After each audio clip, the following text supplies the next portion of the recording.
Guadalupe Ramos hoy nos va a exponer y te cedemos la palabra a Guadalupe para que nos Ujú. presentes lo que haces, lo que has hecho hasta ahora. Recuerden que nada más es una presentación de lo que hemos hecho, Así es. no hay grandes Sí. resultados, no es para Ujú. saber en qué podemos colaborar Ándale, esa es todos la los idea. miembros de la red, ¿ok? Sí, sí, sí. Entonces, Sí. pues listos, Guadalupe, vas.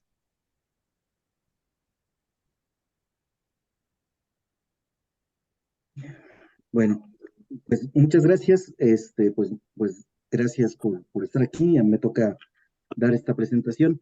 Eh, Voy a dar un poquito más allá de lo que hemos hecho, que sí está ahí metido, unas ideas básicas que tenemos ahí de lo que hemos estado nosotros viendo de cómo podemos llevar a cabo este proceso de integración en las energías renovables y de lo que hemos estado aprendiendo con el tiempo, de por qué es necesaria ciertos sistemas de almacenamiento, por qué el hidrógeno, etcétera, ¿no? Entonces, pues la idea está ahí, espero que les guste. Y bueno, si tienen cualquier pregunta, pues por aquí trataré de responderle en el caso de que sepa, ¿no? Bueno, entonces vamos a hablar un poquito de almacenamiento de energía en la transición energética, hidrógeno y baterías. Y bueno, pues obviamente lo que nos importa aquí es ver un poquito la situación energética mundial. Estas grafiquitas son muy buenas porque nos dan un montón de información. Es toda la energía a nivel mundial y nos dice hacia dónde va, ¿no? A partir de la energía primaria, por ejemplo, petróleo, carbón, gas natural, las renovables, cómo llegan a su destino final, ¿no? Cómo hay esta transformación, por ejemplo, para generar electricidad, estas líneas azules que se convierten en electricidad, pero también vemos cómo hay un montón de pérdidas, ¿no? Obviamente los procesos de producción de electricidad nunca llegan a eficiencias, incluso los de ciclo combinado, más de allá del 50%, entonces tenemos un montón de pérdidas de energía. Al final también, ¿no? Por ejemplo, en el transporte tenemos un montón de pérdidas, pero prácticamente ahí ya no las vemos, ¿no? Pues prácticamente la mayoría de la energía se va al transporte, a la manufactura, se va también a las aplicaciones de nuestras casas, ¿no? Y bueno, pues esto nos da una idea de más o menos qué es lo que está pasando con toda la energía a nivel global y de alguna forma cuáles son los fines que son mucho más, no importantes, sino utilizados, ¿no? Y al final de cuentas, esto nos dice, bueno, pues, pero ¿por qué necesitamos una transición energética? Transiciones energéticas ha habido muchas en la historia de la humanidad. Acordémonos cómo pasamos la revolución industrial y cómo hubo una transformación en el modo que veíamos el modo de generar energía. Y aquí la pregunta es, ¿por qué necesitamos un cambio? Y bueno, es claro, aunque parezca cliché hablar del cambio climático, para nosotros es realmente una de nuestras motivaciones personales muy fuertes tratar de detener este calentamiento global, ya sea medido por mediciones directas de temperatura, o de cantidad de CO2 en la atmósfera y los cambios que ya vemos, ¿no? Justamente en la mañana estaba leyendo que nos hemos contentado mucho con este 1.5 grados de calentamiento global para el 2050, que en realidad pareciera que no es mucho, pero en realidad el cambio es muchísimo y va a tener muchas implicaciones. Si ahorita nos quejamos del clima y de todo lo que vivimos, creo que en el futuro va a ser peor, ¿no? Para nosotros también la otra motivación muy grande es que México se está quedando sin reservas, a pesar de que pueda haber nuevos descubrimientos de reservas, demás, lo que tenemos actualmente se está acabando a una razón de 10% anual.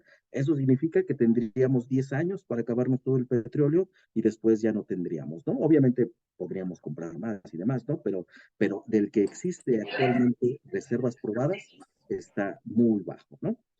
Y la otra motivación es obviamente la eficiencia, ¿no? No podemos seguir usando los mismos sistemas, tenemos que cambiar hacia sistemas que sean mucho más eficientes porque eso nos va a ayudar al mejoramiento de la energía, bueno, de la cantidad de energía que realmente estamos utilizando, ¿no? Eh, también les quería mostrar esto porque para mí es muy importante. Esta es una grafiquita de las emisiones de CO2 que existen actualmente y cómo se separa en diferentes sectores, ¿no? No suma 100, suma 40, que son las 40 eh, gigatoneladas de CO2 que se producen anualmente a nivel mundial. Entonces vean cómo el gran pastel se lo lleva a la generación de electricidad.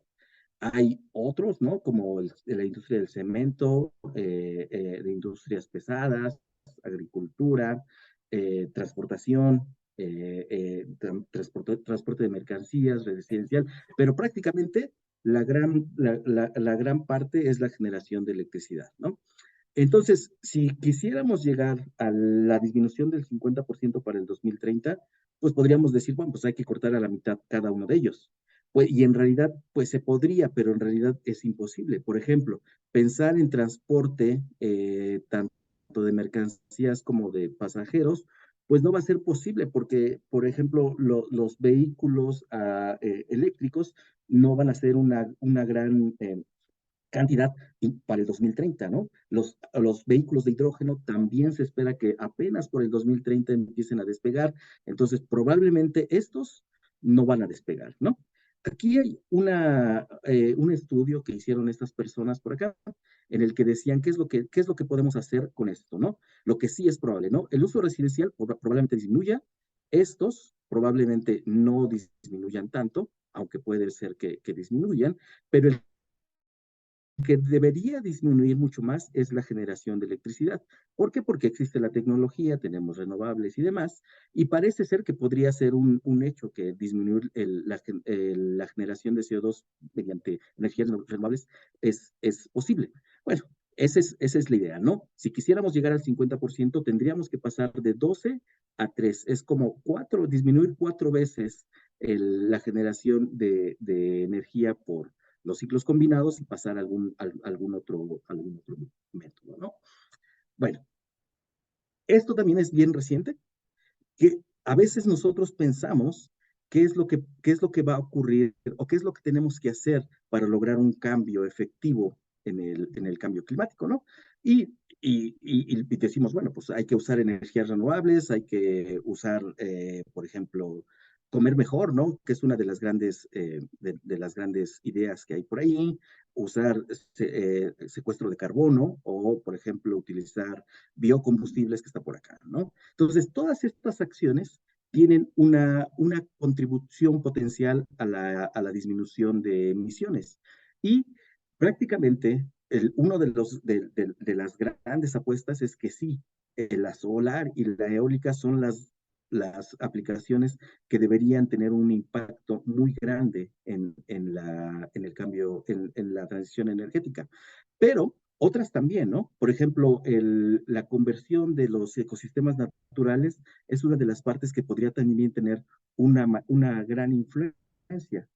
Eso de cuidar los ecosistemas nos ayudaría casi al mismo nivel que cambiar a solar y del viento, ¿no? Por ejemplo, hay algunas otras, por ejemplo, los vehículos eléctricos que están por aquí, si pueden ver mi cursor, pues en realidad el impacto que tienen es pequeño, ¿no? Así como los edificios y demás, ¿no? Aquí hay mucha información, nada más para su conocimiento, los que están en azul son cosas que están como por debajo del precio, que están bien, pero los que están muy rojos son cosas muy caras, ¿no? Y aquí empezamos a tener esa idea de que sí, el cambio, la transición energética es necesaria, pero es bien costosa y va a costar un montón de dinero y prácticamente ese es uno de los grandes problemas que tenemos. ¿Qué va a pasar con el dinero que necesitamos para esta transición energética, ¿no? Otra de las grandes cosas que tenemos y que afortunadamente en México sí tenemos es energía renovable. En otros países, por ejemplo, en Alemania, en Holanda, en otros países del norte, están muy preocupados porque dicen, pues, ¿cómo voy a hacer una transición energética si no tengo energía renovable, ¿no? Estos atlas de energía renovable que ya existen, tanto para la energía eólica como para la solar, nos indican que México sí tiene regiones que tienen mucho potencial para tener un montón de energía renovable, ¿no? Esa es una de las cosas buenas que tenemos en el país, y esto pues obviamente tenemos aquí la región del Istmo, por acá por Nuevo León y Tamaulipas tenemos también regiones con alto potencial, y por acá en Baja California, muy pegado hacia San Diego, también hay algunas regiones que tienen mucho potencial renovable, y también en cuestión solar, también el norte, pues es de las mejores regiones, y un poco el centro y de este lado, ¿no? Del país, ¿no? Entonces, prácticamente de aquí tenemos que tener mucha idea de también cómo hacemos esa transición que no impacte, ¿no? Socialmente y ambientalmente también. Eso es muy importante, ¿no? Bueno, entonces ya tenemos las energías renovables, están ahí, tenemos mucha energía renovable, tenemos la tecnología, pero bueno, pues el lado negativo es que estas energías renovables son variables, ¿no? Entonces tenemos aquí un sistema en Arizona, se ve la producción y pues aunque parezca que es más o menos estable, pues se ve que hay periodos en donde no hay mucha producción, hay mucha variabilidad y hay mucha intermitencia, ¿no? Y también lo que ocurre con la producción eólica, ¿no? Tenemos aquí a lo largo de los diferentes meses, del 2018 al 2019, toda la energía eólica de diferentes países se ve como algunos tienen una producción más o menos estable, pero muchas otras tienen mucha variabilidad, ¿no? Y por ahí es donde entra también esos efectos negativos. Parece ser que y a todos nos pasa, ¿no? A todos nos pasa que decimos, pues hay que hacer todo renovable y no vamos a tener ningún problema. No, pues la introducción de las renovables también va a tener un impacto muy fuerte. Por ejemplo, todos tendríamos carro eléctrico. Perfecto, todos tendríamos carro eléctrico, significaría que tengamos un consumo extra. Y si a todos se nos ocurre poner a cargar nuestros carros eléctricos a las 6 de la tarde, de 6 a 8, pues vamos a tener un consumo inmenso de electricidad que va a afectar toda la red. Especialmente podría ser que tuviéramos una demanda pico extra. Y si tenemos demandas pico extra, lo que ocurre es que generalmente la producción de electricidad con demandas pico es mucho más eh, contaminante que la demanda normal. Y entonces ahí en lugar, pues tratamos de usar nuestros autos eléctricos, pues lo que tenemos es que vamos a producir más CO2 por hacer que tengamos una demanda pico. También lo que ocurre es que si introducimos las renovables, pues nuestra casa y nos conectamos y demás, esa variabilidad en la red va a tener un montón de efectos en la calidad del sistema eléctrico. La congestión, la frecuencia, el voltaje, todos se van a ver afectados y en dado caso, si nada más introducimos estos sistemas renovables, pero no lo planeamos, pues vamos a tener un sistema que no va a ser confiable y que eventualmente pues no nos va a hacer. Es ahí donde entran pues las energías renovables, ¿no? Y el almacenamiento de esta energía renovable, ¿no? Entonces vean aquí hay una gráfica de Ragón que nosotros aquí en el grupo de almacenamiento pues tenemos, siempre las analizamos. Entonces tenemos potencia y tenemos tiempo de descarga, ¿no? Y tenemos algunas que duran ciertos segundos, en especial, por ejemplo, las volantes ¿cómo se llaman? Los flywheels, ya se me olvidaron, volantes de inercia. Estos tienen una aplicación muy importante a tiempos de descarga muy bajos. Tenemos las baterías ion litio que están por aquí, que van de minutos a horas, y prácticamente todos los sistemas que se utilizan actualmente están en esto, en aire comprimido o en bombeo hidráulico. Casi siempre tenemos estos sistemas, que estos tienen la desventaja de que no se pueden utilizar, digamos, en todos lados, ¿no? Si tienes las condiciones geográficas para que tengas almacenamiento de aire comprimido o de bombeo hidráulico, perfecto, pero pues no en todos los casos tenemos, ¿no? Entonces, aquí no está hidrógeno, porque ya no me dio tiempo de incluirlo, pero el hidrógeno podría competir estando por esta zona, ¿no? Y ahora entonces, pues, ¿cuál vamos a utilizar? Esa es la pregunta. ¿Vamos a utilizar hidrógeno o vamos a utilizar baterías? Y pues lo que tendríamos que pensar, hace poco escribimos un capítulo del libro y luego se los pasaría, es cómo analizamos las bondades o las cosas negativas de cada uno de los sistemas. Y es bien fácil. Tenemos características: su naturaleza, sus características técnicas y económicas, ¿no? Por su naturaleza, los sistemas de almacenamiento de energía que utilizan baterías, prácticamente nada más es la batería. Tienes tu potencia de entrada, tienes quizá un convertidor de entrada y un convertidor de salida, y este es todo el sistema de baterías, ¿no? O sea, prácticamente es muy simple. Por el otro lado, el hidrógeno, tenemos más complicación porque tenemos la potencia de entrada, un electrolizador que necesita entradas de agua, salidas, o sea, necesita cierto control, bombas, después quiero almacenar, necesito un tanque, válvulas, después lo tengo que almacenar, tengo otro sistema para convertir esa electricidad en celdas de combustible que necesita ese hidrógeno, oxígeno, que quizá sea este mismo, pero probablemente no, y finalmente tengo esta potencia de salida, ¿no? Entonces, ya por principio, se ve que es un sistema más complicado. Más número de etapas probablemente significa una menor eficiencia, ¿no? Y luego, las características técnicas y en especial eficiencia. Vean, por ejemplo, las baterías con unas eficiencias de 90%, y que me parece bajo, que dependiendo del tipo de batería podríamos estar ahí, ¿no? Aire comprimido de 60 a 70, pero el hidrógeno 1846. No crean que le quiero echar tierra al hidrógeno, no, para nada. Aquí el hidrógeno, a pesar de que tenga esa baja eficiencia, para algunas cosas es excelente, ¿no? Y luego las económicas. Este es prácticamente el pan de cada día con todas las energías renovables y con los sistemas de almacenamiento. Este LCOS es el Levelized Cost of Energy Storage, el costo eh,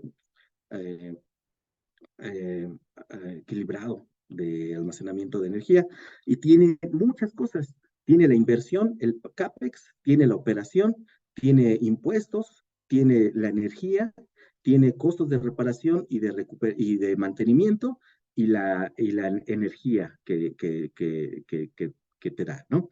Entonces, todo esto, al final de cuentas, es lo que hace que el costo de un sistema u otro sea de algún tipo, ¿no? Entonces, con estas tres características, nosotros podríamos decidir qué sistema queremos usar, ¿no? Y bueno, prácticamente nosotros hemos trabajado mucho en baterías ion-litio. Pues la batería ion-litio seguramente ya lo conocen, pues prácticamente se llama de ion-litio porque solamente tiene litio en su forma iónica, y obviamente el litio pues es un metal el más ligero de ellos, ¿no? Entonces por eso tenemos esas características. También por ser pequeñito, pues tiene altos coeficientes de difusión y demás, ¿no? Y tenemos, pues que siempre tenemos una reacción de carga y una reacción de descarga asociada a las reacciones de transferencia de carga que ocurren en cada uno de los electrodos.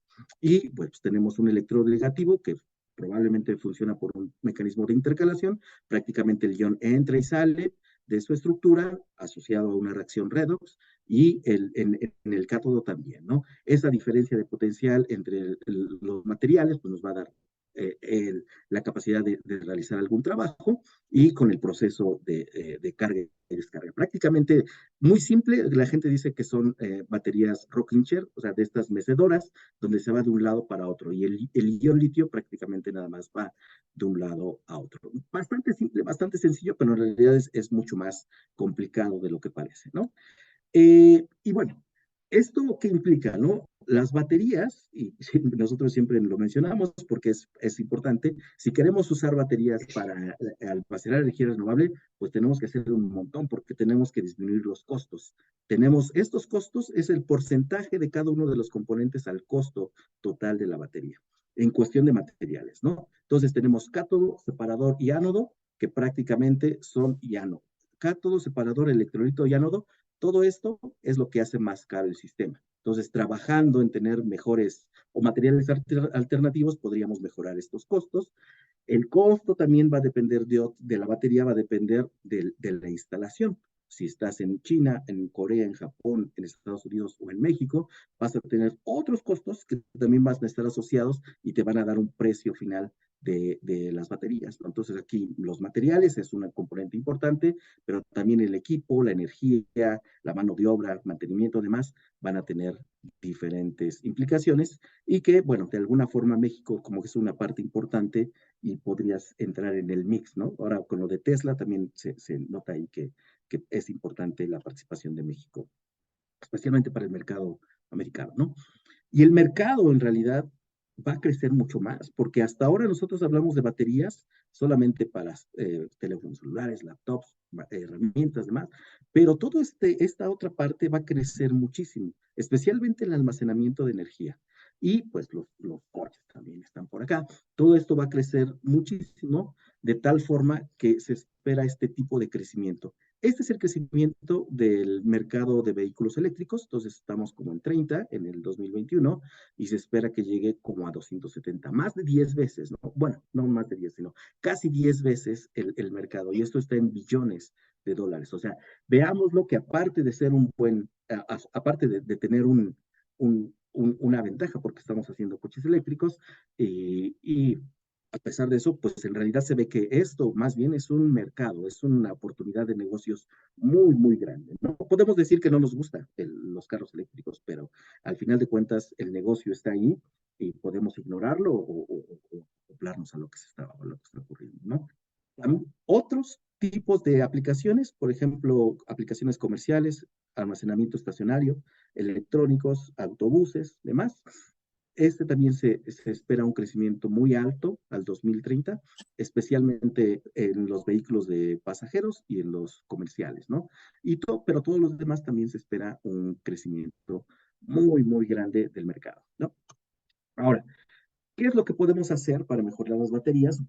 Bueno, pues el costo de las baterías, el costo en dólares por kilowatt hora, ha ido disminuyendo paulatinamente, pero todavía no se logra, ¿no? Se esperaba que en el 2022 estuviera en 125, que es el target del Departamento de Energía de los Estados Unidos, pero no se ha logrado. Está como en, ay, no me acuerdo si está en 300 o 280, algo así, pero todavía no se llega a este costo de 2022. ¿Qué tenemos que hacer para mejorar esto? Pues nuevas químicas, es prácticamente lo que todo el mundo hace en investigación en baterías, pero también hay otras oportunidades. Por ejemplo, la optimización del diseño de celdas es algo que va a tener un impacto brutal en el diseño, en las baterías del futuro, ¿no? Costos de manufactura, justo ayer hubo también un anuncio de Tesla está cambiando todo su proceso de producción húmedo, digamos, que es con las baterías tradicionales, que se hace una mezcla y demás, a un proceso totalmente seco, en el que ya no se tiene que hacer todo el proceso tradicional. Eso le va a llevar a un aumento enorme bueno, no aumento, sino disminución en el costo que tenía esas baterías de Tesla, ¿no? Bueno, y nosotros, bueno, se formó este grupo de almacenamiento de energía y energía electroquímica en la UAM. Nuestro loguito está por aquí. A lo mejor no se ve, pero pues tenemos el Quetzalcóatl, porque somos bien mexicanotes. Y no es nada más un decir. La verdad es que sí tenemos esa idea de que queremos hacer ciencia y tecnología mexicana y queremos desarrollar todo. O sea, que no tengamos y que no tengamos que mandar a nuestros alumnos al extranjero a que nada más hagan una cosilla y después regresen y que pues no aprendan, ¿no? Sino que pudiéramos tener la capacidad de desarrollar nuestra tecnología y en varios frentes, desde litio, sodio, potasio, hidrógeno, todas aquellas tecnologías que pudieran ser importantes en el futuro, ¿no? Y este es nuestro objetivo, proveer soluciones científicas y tecnológicas. Eso es lo que queremos. Más o menos nos visualizamos así, nuestra visión 2030, que estaba buscando desde cuando no la encontraba, que lo que habíamos planeado hace ya más de 8 años, y teníamos esta idea. Así es. Pues iniciamos el grupo con algunas partes importantes, ensamble de baterías a nivel laboratorio, llegamos a otro tipo de baterías, ensamble de baterías tipo coach, que también nos ha costado mucho trabajo, pero hemos llegado, y queremos llegar hasta el punto nuevos procesos, nuevos materiales, baterías a la medida, materiales mejorados, pero que nuestros sistemas realmente se integren, ya sea en la industria propia o en alguna otra industria, ¿no? Pero que de alguna forma todo esto resulte en generación de empleos y en generación de tecnología que sea directamente aplicable. Y ese es nuestro objetivo, que realmente lo que hacemos llegue a ser utilizado.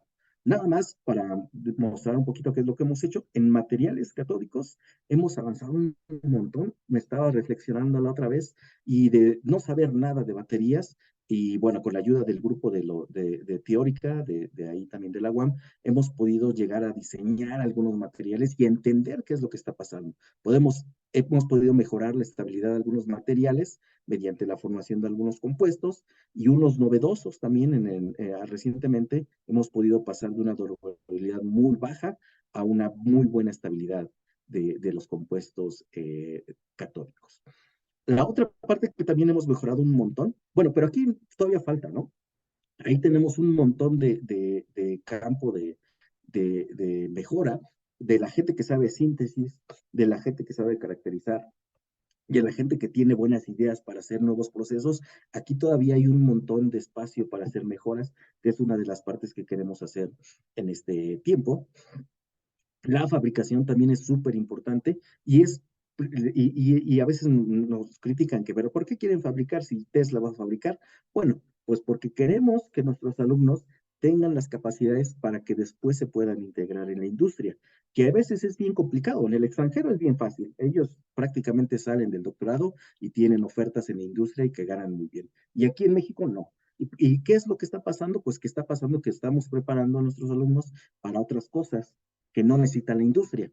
Entonces, lo que sí queremos es que, al menos en el campo de baterías, estén preparados para hacer escalamiento, para hacer aplicaciones a nivel industrial, y que esa pueda ser su carta de entrada a mejores, o a otros lugares, o a que creen empleos directamente, ¿no? Y ahí hemos tenido un buen avance. Prácticamente somos los únicos en México que podemos hacer este tipo de baterías, y hemos podido escalarlas regularmente bien, ¿no? Hay todavía cosas que hacer en el escalamiento para evitar esta disminución de energía específica, pero creo que vamos por el camino correcto. Otra parte que hemos hecho y que también hay mucha que hacer es la caracterización. Y también ahí es algo que hemos logrado, caracterización in situ, ver qué es lo que está pasando en las baterías, es algo que habíamos soñado desde hace mucho tiempo, y que ya lo estemos haciendo de manera rutinaria me parece un gran avance, que también no muchos laboratorios lo tienen, incluso en el extranjero hay muy pocos laboratorios que lo tienen. Podemos analizar el cambio en las estructuras, qué es lo que está pasando durante la carga y descarga, y qué es lo que está pasando también con la generación de gases. Y otras más, ¿no? Pero para no aburrirlos, nada más, pues estas tres, perdónalos, de nuestro grupo que están por aquí van a decir que por qué no puse lo suyo.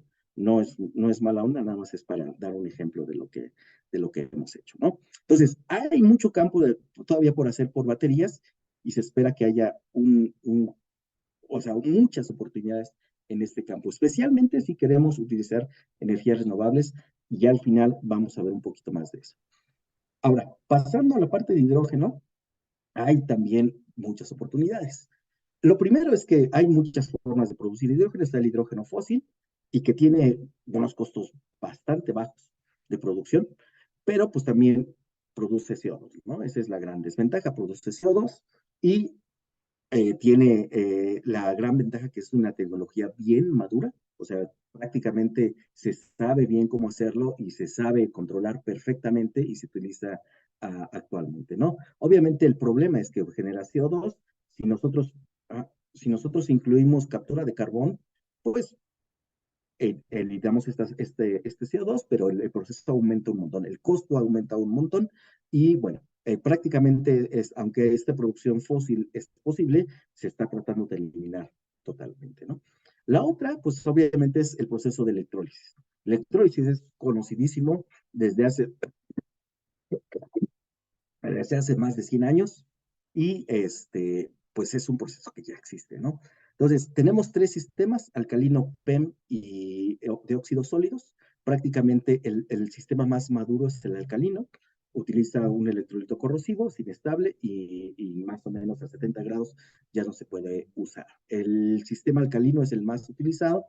Después está el PEM, que tiene una membrana polimérica. Esa es la gran diferencia, y es versátil, pero es muy costoso, y también más de 70 grados ya no se puede usar. Y los sistemas de óxidos sólidos a 700 grados centígrados es un sistema bajo investigación. Prácticamente no se ocupa, ¿no? Quiero que volteen un poquito a esta gráfica y vean cómo está el voltaje contra la densidad de corriente. para PEM, para alcalino y para óxidos sólidos. Y para alcalinos, veamos cómo el potencial aumenta rápidamente. O sea, prácticamente las densidades de corriente que obtenemos son bien poquitas. Menores densidades de corriente significa que voy a producir menos. Los PEM pues tienen bastante producción, tienen mayor densidad de corriente, pero el costo es el problema, ¿no? Y estos, aunque tienen menor voltaje, que menor voltaje va a significar mayor eficiencia, al final de cuentas, no están disponibles comercialmente, ¿no? Y esto es lo que tenemos. Lo que tenemos es que la eficiencia de estos sistemas está muy bien, está como del 70 al 90%. Obviamente, mejoras en la eficiencia significarían mejoras en la producción, eso es innegable, pero vean cómo los alcalinos producen un montón de hidrógeno, los PEM bien poquito y estos nada, ¿no? Pero ¿por qué producen un montón? Porque son grandísimos. Generalmente estos sistemas son grandísimos y estos PEM son muy pequeñitos. Y son muy grandísimos porque las densidades de corriente que tienen son bien pequeñitas, entonces necesitan ser bien grandes para llegar a producir más. Claro que no hay problema, porque la tecnología es más o menos conocida y no hay tanto problema, ¿no? Pero vean cómo los costos, especialmente el de los PEM, son altísimos. Y ese es prácticamente el asunto siempre con todo lo que tiene que ver con energía renovable y con almacenamiento de energía, es que es caro. Y es caro por muchas razones, ¿no? En este caso es muy caro, prácticamente el 50% del costo se va en este stack, que es esto, ese es el stack, como van los electrodos uno tras otro, y ese stack tiene costos de ánodo, de cátodo, de cátodo, de ánodo y de membrana, que prácticamente son los tres componentes más caros. Obviamente, tratar de mejorar estos sistemas de electrólisis es uno de los grandes retos que tenemos actualmente y que prácticamente ahí está el meollo. Necesitamos producir cantidades altísimas de hidrógeno y necesitamos hacerlo eficientemente. Además, la producción de electrolizadores relativamente fácil, especialmente de los alcalinos, pues está agotada. Actualmente, de lo que sabía cuando estaba en la Sociedad del Hidrógeno, era que los tiempos de entrega de electrolizadores comerciales eran desde 1 hasta 2 años. Si tú querías poner un sistema renovable con hidrógeno, tenías que esperar 2 años para que te pudiera llegar el sistema de electrólisis. Y creo que aquí también hay una gran oportunidad para hacer sistemas de generación de hidrógeno, ¿no? El precio que les decía es el gran problema para el 2022 estimado en el cuadrito y para el 2040. Más o menos en 2 a 3, 1 a 3 dólares en el 2020, pero de los sistemas que utilizan gas natural, de los que utilizan gas natural con captura de carbono, también tienen precios, más o menos andan por acá, pero prácticamente el costo de producir de hidrógeno con renovables es altísimo, y aquí está un poquito menos exagerado, pero en realidad el costo es altísimo y va a depender de muchos factores, pero entre los factores que importan están estos. No nada más es el costo de producción, es el costo de preparación que incluye, por ejemplo, pasar de gas, de tener hidrógeno en fase gas, a pasarlo a estado líquido, ¿no? Vean cómo necesito 1.6, ya me costó 4 hacer la producción, voy a gastar 1.6 más dólares en hacer hacerlo líquido, pero también eso me va a costar no solamente dinero, sino también voy a perder energía en el proceso, tanto de preparación, distribución y cuando inyecte nuevamente el hidrógeno, ¿no? Entonces vean cómo estos precios del hidrógeno actualmente son altísimos, imposible de llevar a cabo ningún proceso de almacenamiento con hidrógeno. Se espera que en 10 años, en el 2030, esto se reduzca más o menos en el 60% y pueda ser un poco más asequible, pero de cualquier forma, las cosas no se van a hacer solitas, ¿no? Vean cómo es una comparación que me gusta un poquito de cómo mejoramos el precio. Tenemos 3 ejes, tenemos costo de energía, factor de utilización y costo de hidrógeno. Y vemos, por ejemplo, si tengo bajo factor de utilización y un costo muy alto de energía, pues vean que el hidrógeno me va a salir carísimo, ¿no? Prácticamente lo que yo espero, que es que pasar de estos 10 a más o menos 1. Este verdecito dice, esto ya lo puedo usar cuando lo utilizo mucho y el costo de energía es muy bajo, ¿no? ¿Qué vamos a hacer para cambiar este precio? Pues el CAPEX, es el costo de la tecnología, ¿no? Y ese costo de la tecnología, pues va a depender de nuestra capacidad para hacer la tecnología. Otros factores no están dentro de nuestro control. No vamos a controlar el precio de la energía renovable y, bueno, pues eso está fuera de nuestro control. Y también cuánto utilizamos probablemente puede estar fuera de nuestro control. Pero si nosotros cambiamos esto, el CAPEX, si nosotros cambiamos de 750 a 250, veamos cómo ya este precio disminuyó y ya hay muchos más verdecitos que están disponibles. O sea que ya puedo utilizarlo en otras condiciones, ya no solamente aquella en la ideal.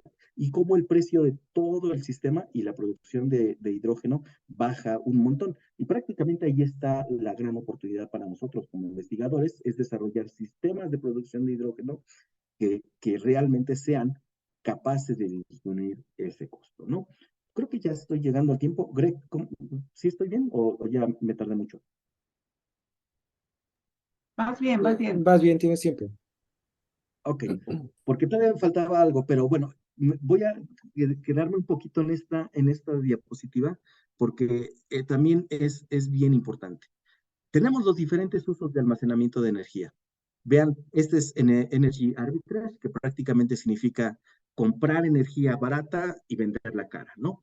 Y esto nos dice cuál es el costo mínimo de diferentes tecnologías. Lo primero que vemos, si quieren ver toda en general, es que hay mucho rojo. Y eso mucho rojo, y esto es un eje de tiempo, ¿no? 2015, 20 al 50 es cuál va a ser el sistema con menor costo para el almacenamiento de energía en el tiempo, ¿no? Se ve que el rojo, que es las baterías ion litio, son prácticamente todo está lleno de rojo. O sea que para las diferentes aplicaciones de almacenamiento de energía, las baterías litio van a ser el gran sistema, ¿no? Hay algunos otros que dominan, por ejemplo, es amarillo, ¿no? Y este por acá es gris, ¿no? Entonces, nada más vamos a analizar un par, ¿no? Vean como, por ejemplo, tenemos este. Tenemos que prácticamente ahora, para el arbitraje de energía, o sea, comprar energía barata y almacenarla y venderla cara, prácticamente el bombeo de agua y el almacenamiento de aire comprimido son los sistemas dominantes. Se espera que en el futuro las baterías ion litio sean el sistema que tendría mayor opción. Y el otro son las baterías flujo redox, que es el otro componente que está por acá, ¿no? Vean el otro, almacenamiento seasonal storage significa almacenamiento estacional, que significa almaceno muchísima energía y después la ocupo para cuando no la tenga, ¿no? O sea, prácticamente eso es almacenamiento a gran escala, ¿no? Y vean cómo actualmente está dominado por igual, bombeo de agua y aire comprimido, y eventualmente este precio va a ser menor para los sistemas de hidrógeno. O sea que vemos ahí como el almacenamiento de pequeño para baterías, pero el almacenamiento a gran escala está más dirigido hacia hidrógeno y va a ser el que tenga los menores precios en el futuro, ¿no? Si quieren podemos ver otro, por ejemplo, otro que es muy importante es el de este picker replacement, ese que se refiere a que tengo una demanda pico muy grande y digo, no, yo no quiero hacer esa demanda pico con mi sistema contaminante, mejor almaceno energía para que esa energía esté disponible en el momento en que requiere una demanda pico. Y en esas demanda pico, otra vez, el gran ganador son las baterías ion litio y las baterías de flujo redox, que prácticamente nos dice eso. Hay que pensar, si queremos almacenar energía, bueno, lo primero que tenemos que pensar es ¿para qué aplicación? ¿Para qué lo queremos? Y entonces escoger la tecnología adecuada que nos va a poder llevar a cabo a tener un impacto. O sea, sería muy ilógico pensar, quiero usar el hidrógeno para regulación de frecuencia, pues no, porque ahí vas a invertir mucho, va a ser un sistema súper costoso y no te va a servir, ¿no? Entonces, esa es parte de lo que necesitamos hacer, pensar cómo le queremos hacer para el sistema, para que tener un impacto y que realmente la tecnología que usemos sea la tecnología que investiguemos, sea la tecnología que se va a usar precisamente por por el usuario, ¿no? Entonces, me voy rápido aquí, nada más quiero ver este caso, es porque es muy importante. La CFE, no sé actualmente, pero el año pasado estaba muy loco por cambiar la generación por ciclos combinados e incluir en sus ciclos combinados hidrógeno. Y la razón que tenían era porque consumimos un montón de gas natural. Importamos muchísimo, prácticamente el 50% de todo lo que utilizamos lo importamos. Y ese gas natural, esa es la cantidad de energía del gas natural, en 3.500 por allá arribita, en petajoules, y prácticamente la mitad de ese se va a producir electricidad. Si nosotros cambiamos esa producción de electricidad y dejamos de consumir el 40%, pues vamos a tener una gran ventaja, ¿no? Pero prácticamente decían, pues no tenemos muchas ambiciones, queremos reemplazar el 2% del hidrógeno. ¿Ese 2% qué significa? Vean, entonces, de la total de energía de este gas natural implica al total de consumo energético de un país como Pakistán. O sea, no es poquito, es un montón de energía que hay allí, ¿no? Si esa generación de electricidad que se va perdón, ese consumo de gas natural que se va a la generación de electricidad es como del tamaño del consumo de un país como Chile, o sea, sigue siendo un montón, ¿no? Si disminuimos ese 40%, estamos haciendo que tengamos el consumo de un país como Dinamarca y el 2% de un país como Islandia, ¿no? Pero nada más para que se den una idea de la magnitud de la cantidad de energía que usamos para generar electricidad y obviamente de las emisiones que tenemos por la generación de electricidad, ¿no? Y en este caso, ¿qué decían? Bueno, pues este no lo hice yo, este lo hizo alguien del Poli, aquí está el logo, lo hizo alguien de Sique, y prácticamente calculaba, no lo voy a hacer muy largo, nada más vean. Ahorro de dinero por no usar el 2% del gas natural, 83,000 tantos pesos por día. Suena bien, ¿no? Y además evitamos 70 toneladas de CO2 por día. Perfecto, suena bien, ¿no?